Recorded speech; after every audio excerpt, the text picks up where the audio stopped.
So, here's the letter. 4th of July 2019. Dear Senator, greetings. If you're holding this letter in your hands, that means that it was not intercepted. That's good. My name is Nisin R. Lopez. I'm a 43-year-old Cuban-American artist based in Miami, Florida. I am contacting you in order to denounce a hideous crime that is being perpetrated against me here in the United States of America. Contract stalking and electronic weapons assaults sponsored by corrupt folks in positions of power. Yes, I am a targeted citizen. I've been experiencing organized harassment sponsored by the authorities since January of 2011. This thing ruined my life. You might be saying to yourself, what exactly is organized harassment, right?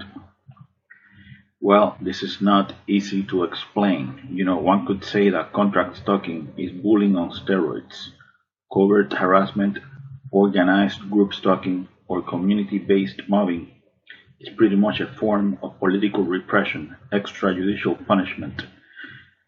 Organized stalking is a secret program of the US government designed to destroy targeted individuals emotionally and psychologically through dark neurolinguistic programming and negative aversive stimuli. We're talking here about a multi-layered interagency program.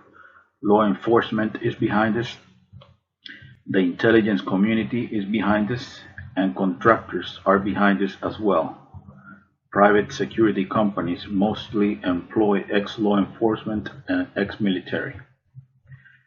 As far as the organized community harassment done to me, every single time I go out into the general public, the unjust systematic harassment is done by a group of people in an organized fashion using unethical means to torment, preoccupy, agitate, intimidate, and terrorize the isolated victim 24/7 no matter where he goes. I'm talking here about acts of provocation, street theater, invasion of space, noise campaigns, mimicking, directed conversations, engineered collisions, orchestrated synchronicities, entrapment, etc. Obstruction of daily activities based on choice reference patterns.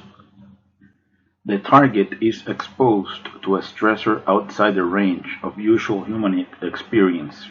He is terrorized 365 days a year, 24/7. He is kept in a state of anxiety and hypervigilance until he finally breaks down after years of indescribable psychological abuse. Most victims of this program end up homeless, in jail, or in psychiatric institutions, isolated with no support system, in a state of functional disorientation, broken in spirit. So now, who are the agent provocateurs recruited by the authorities that constantly harass a targeted individual in an organized fashion? Well, they are called surveillance role players. They believe they are patriots and heroes serving a noble cause. They come from all types of social backgrounds. These mindless automatons are brainwashed into believing that the target is a really bad person, a terrorist, a murderer, or a sex offender, like a rapist or a child molester. These perpetrators, they are enlisted through community programs such as InfraGard, Citizen Corps, and Neighborhood Watch. We're talking here about a professional character assassination campaign, a clandestine civil military operation. The command station for organized stalking is the fusion centers. Yes, the fusion centers. The primary fusion center in Florida is the Florida Fusion Center, Florida Department of Law Enforcement, which is located in Tallahassee. And the fusion center that is the closest to me, to my area, is the Homeland Security Bureau Southeast Florida Fusion Center, which happens to be the Fred Taylor headquarters for the Miami-Dade Police Department. Overall, Contract stalking is psychological warfare, a secret, illegal, long-term, unconstitutional surveillance program designed to neutralize outspoken, politically incorrect freethinkers that are designated as enemies of the state, even if they're just innocent, harmless, law-abiding citizens that pose no real threat to anyone. Keep in mind that the watch-listed individual is also subjected to directed energy weapons and other forms of prolonged psychological torture.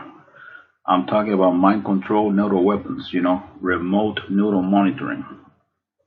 The human test subject is implanted with highly advanced neuronanotechnology that enables brain-to-computer interface integration completion. This secret technology of DARPA flavor enables the handlers to link the target's unique brain signature to their supercomputer. These are some of the things that they can do with this technology. This technology enables the handlers to read the target's thoughts verbatim in real time. They can tap into the optical nerve and into the auditory system.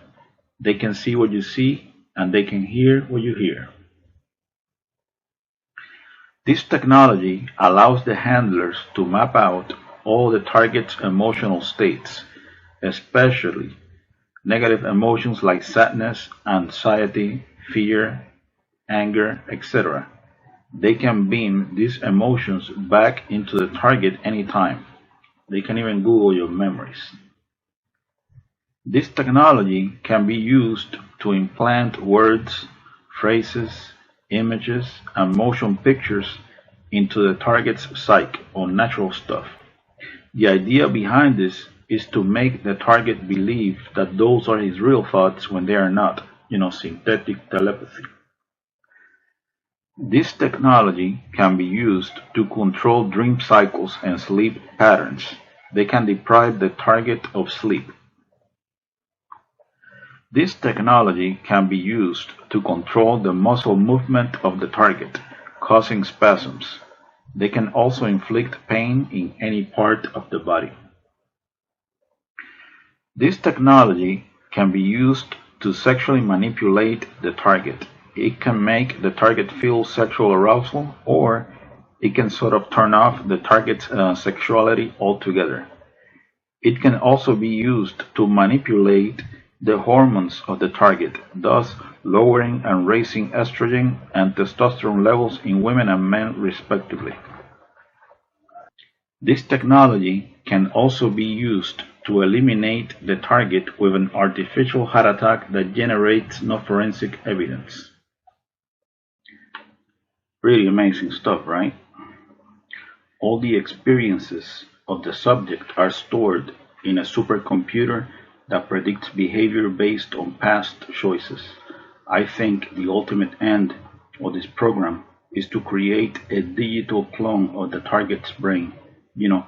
They basically got control over your thoughts, feelings, emotions, sensations, etc. Full spectrum dominance, So now, the leader of clandestine operations in the CIA, Elizabeth Kimber, she doesn't know anything about this nasty behavioral modification program.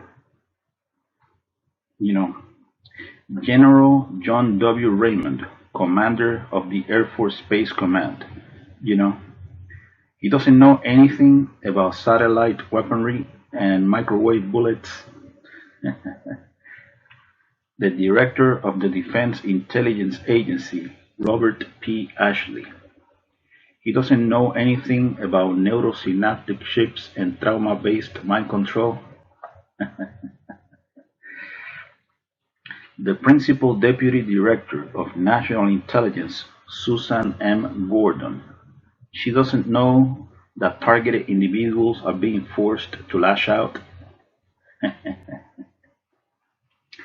The Assistant Attorney General of the National Security Division, John Charles Demers of the Department of Justice, he doesn't know about this legalized lawlessness.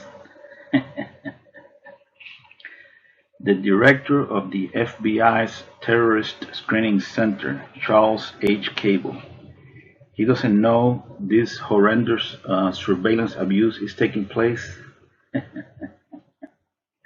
The Undersecretary of Homeland Security for Intelligence and Analysis, David J. Blow, he doesn't know anything about this black ops.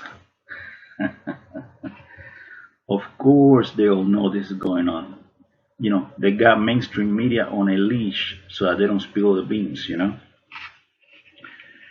The puppet masters behind these programs, behind this personality disintegration program, because that's what it is, they will do anything, and I mean anything, in order to justify a multi-billion-dollar national security, counterterrorism, corporate military intelligence, police state complex, multi-billion or multi-trillion, who knows. Think, for example, about how much money has been invested in projects like the brain research through advancing innovative neurotechnologies. This transhumanism agenda is big business. That's for damn sure.